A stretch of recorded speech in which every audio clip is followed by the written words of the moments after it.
Investir en société lorsqu'on investit seul, est-ce possible?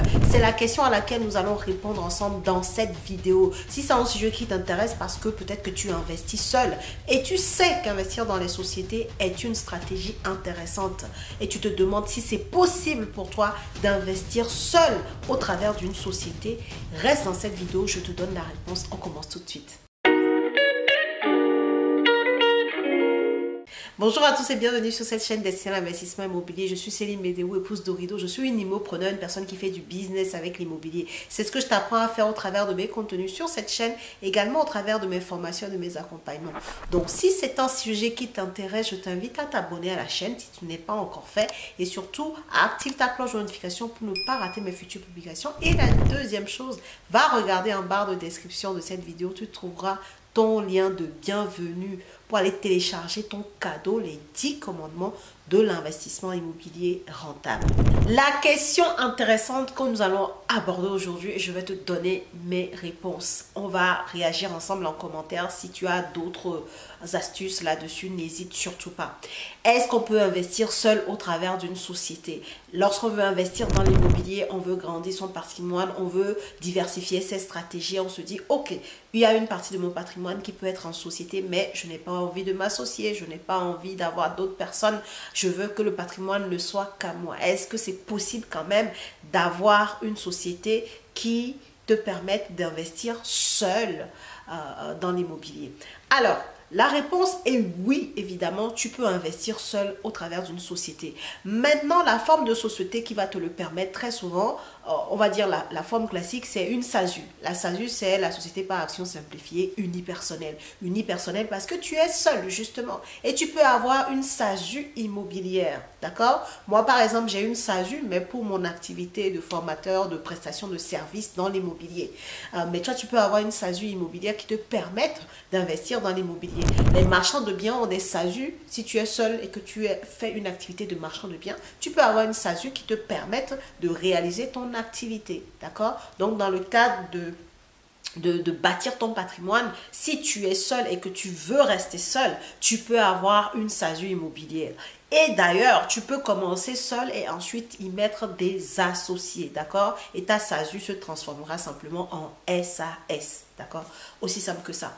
Donc, oui, tu peux investir dans l'immobilier, du coup, au travers d'une SASU parce que tu es seul. Maintenant, il y a un inconvénient par rapport à cela. Si tu investis au travers d'une SASU, tu sais, une SASU, c'est une société commerciale. Ce n'est pas la forme de société que connaissent vraiment les banques lorsqu'il s'agit d'investir dans l'immobilier ou pour elles plutôt de te prêter de l'argent pour investir dans l'immobilier au travers d'une société. Ce n'est pas la forme de société la plus connue par les banques traditionnelles. Donc, ce qui va se passer, c'est qu'elles vont te considérer comme étant un professionnel. Puisque, comme je disais tout à l'heure dans l'exemple, un marchand de biens peut par une SASU faire son activité. Et ce qui veut dire que pour un marchand de biens qui est considéré comme un professionnel par les banques, il va emmener 20%, 30% d'apport. Du coup, tu seras également concerné par cette demande d'apport-là. En SASU, tu ne peux pas avoir du 110%. Voilà, je n'en connais pas jusqu'aujourd'hui quelqu'un qui est investi en SASU immobilière et qui ait eu du 110% avec les banques traditionnelles qu'on connaît. Ok? Donc, on te demanderait quand même de mettre de l'apport. Et ce n'est pas des 3%, 5%, non, on va plutôt être sur du 15%, 20% d'apport. Et le deuxième inconvénient, c'est sur la durée de crédit. Comme tu es considéré toujours comme un professionnel, sur ta durée de crédit, on va peut-être te donner du 15 ans, du 17 ans, du 18 ans. Ça ira difficilement plus loin parce que tu es considéré comme un professionnel avec les banques classiques quand tu veux investir au travers d'une SASU immobilière. Ok? Donc, c'est possible en SASU. La forme de société la plus connue, lorsqu'on parle d'investissement dans l'immobilier, investissement locatif, je veux dire, voilà, tu fais du patrimoine, tu achètes, tu rénoves, tu mets en location, tu peux vendre de temps en temps, mais ce n'est pas l'activité principale de cette structure-là, elle n'est pas faite pour ça, c'est la société civile immobilière. Donc, les banques connaissent beaucoup la société civile immobilière. Et d'ailleurs, Quand tu es en SCI à l'impôt sur les revenus, tu vois, on parle d'une SCI transparente. Dans ce cas-là, même les conditions d'emprunt sont très semblables aux conditions d'emprunt que peuvent avoir des personnes physiques, en fait. Des personnes qui achètent en direct leurs biens, donc qui achètent en nom propre. Donc, ça veut dire que tu peux avoir, par rapport aux banques, en fonction des banques, tu peux avoir du 25 ans, tu peux avoir de longs différés. Bon, ça, c'est lié aux travaux, hein. Tu peux l'avoir autrement aussi. Tu peux avoir surtout les taux. Ça va se jouer surtout sur la durée et sur les taux. Tu vas avoir de très bons taux. Tu vas également avoir le différé qui est long, comme je disais. Tu vas avoir la durée d'emprunt intéressante. Et également, un troisième point qui est très bien aussi, qu'on aime, tu vas avoir des montants d'apport qui sont peu élevé que si tu étais considéré comme un professionnel, tu vois. Donc la SCI, c'est le type de société par excellence que connaissent les banques pour prêter de l'argent aux gens et investir dans l'immobilier. Maintenant, ce qui se passe, c'est qu'en SCI, aujourd'hui, il faut être deux pour pouvoir investir au travers d'une SCI. Or, à l'introduction, ce qu'on veut voir ici, c'est est-ce que je peux investir seul au travers d'une société, d'accord? Donc, mais reste jusqu'à la fin, l'astuce va te concerner. Tu vas voir que il y a toujours moyen de faire les choses comme on le souhaite. Donc, je disais, en France, pour créer une structure SCI, il faut être deux. Il faut être deux comment? Deux personnes physiques, deux personnes morales, ou alors une personne physique et une personne morale. Donc, je répète, tu peux être deux personnes physiques, deux personnes morales, ou alors une personne physique et une personne morale si tu veux créer, te constituer une société civile immobilière pour pouvoir commencer à investir avec. Ok? Ce qui veut dire que toi qui es seul, comment tu fais si tu veux quand même investir en SCI? Parce que tu veux investir en société, mais ne pas être considéré comme un professionnel avec d'autres formes de société et donc bénéficier des conditions d'emprunt intéressantes. Et bien dans ce cas, voilà l'astuce que je te propose. Comme je te l'ai dit tout à l'heure, pour investir en SCI, tu peux être une personne physique et une personne morale. Donc dans ton cas, qu'est-ce que tu peux faire? Tu peux toi t'associer à une société, donc qui va être la personne morale. Maintenant, cette société-là, il suffit qu'elle soit à toi. D'accord?